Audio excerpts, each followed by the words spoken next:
ముఖ్యమంత్రి ఉప ముఖ్యమంత్రి గారిని కోరుతా ఉన్నాను అధ్యక్ష. శ్రీ కేపీ వివేకానంద గారు. ధన్యవాదాలు అధ్యక్ష. అధ్యక్ష, రిటైర్డ్ ఎంప్లాయీస్ సంబంధించినటువంటి మరి ప్రతి ఒక్కరు కూడా మరి దాదాపు అందరు శాసనసభ్యులను కలిసి తమ యొక్క మనోవేదనని లిఖితపూర్వకం ఇచ్చిన సందర్భం గుర్తు చేసుకుంటున్నాను అధ్యక్ష. అధ్యక్ష, ఇప్పటికే టెంట్లు వేసుకుని ధర్నాలు చేస్తూ ఉన్నారు రిటైర్డ్ ఎంప్లాయీస్ అంతా కూడా. ఇంతకుముందు పెద్దలు చెప్పినట్టుగా మరి 30-40 సంవత్సరాలు తమ జీవితానంతా కూడా దారపోసి రాష్ట్రం అభివృద్ధిలో ప్రగతిలో భాగస్వాములై ముందుకు తీసుకువచ్చి రిటైర్డ్ అయిన తర్వాత ఇలాంటి మనోవేదన గురవుతూ వారికి ఒక అభద్రతా భావం ఏర్పడదు అధ్యక్ష. ఒక చిన్న చూపు చూస్తుంది ప్రభుత్వం అనే ఒక భావం వాళ్ళు ఏర్పడ్డది అధ్యక్ష.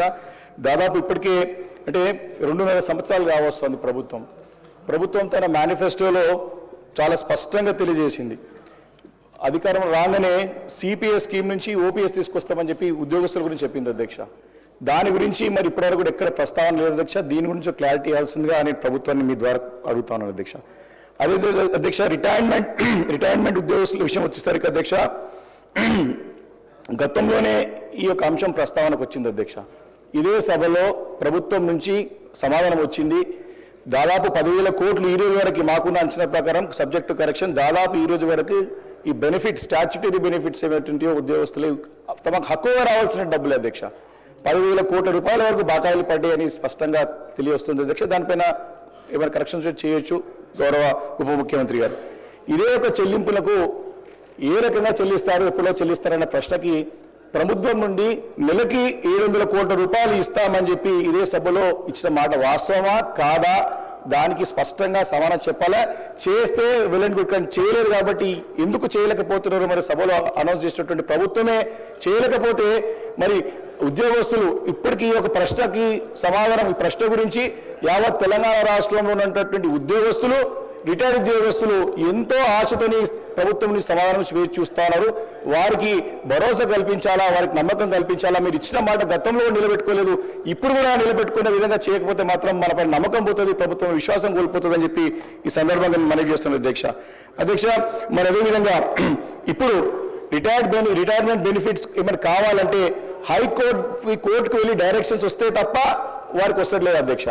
లేకపోతే మరి దళారులను పట్టుకొని, మీడియేటర్లను పట్టుకొని సెక్రటరీ చుట్టూ తిరుక్కుంటూ దళారులను నమ్ముకొని కమిషన్లు ఇచ్చుకుంటేనే వారికి ఈ యొక్క బకాయిలు వస్తున్నాయి అధ్యక్ష. ఇది స్పష్టంగా బయట కనపడుతుంది అధ్యక్ష. కాబట్టి ఇలాంటి పరిస్థితి రానివ్వకుండా మరి ఉప ముఖ్యమంత్రి గారు దీన్ని ఖచ్చితంగా రిటైర్మెంట్ ఉద్యోగస్తుల యొక్క చెల్లింపులకు ఇవ్వాలి అధ్యక్ష. ఎందుకంటే దాదాపు 30 మంది ఉద్యోగస్తులు చనిపోయారు అధ్యక్ష ఈ మధ్య కాలంలో అధ్యక్ష. ఒక ఉదాహరణ, మల్లయ్య మైసయ్య అని చెప్పేసి ఖమ్మం జిల్లా అధ్యక్ష, ఉప ముఖ్యమంత్రి గారి జిల్లాకు సంబంధించినటువంటి ఒక పోలీస్ ఉద్యోగి మైసయ్య అని ఆయన హాస్పిటల్ బిల్లు కట్టలేక మరి చనిపోయిన సంగతి చూశాం అధ్యక్ష. వారితో పాటు శ్రీనివాస్ గారు అని చెప్పేసి మరి జనగామ జిల్లాకు సంబంధించినటువంటి వారు అధ్యక్ష.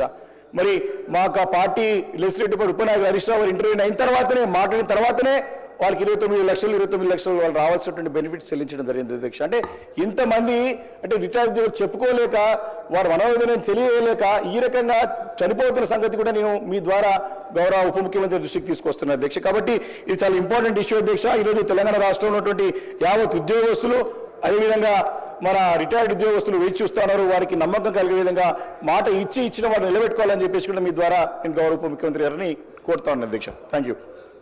డాక్టర్ కల్వకుంట్ల సంజయ్.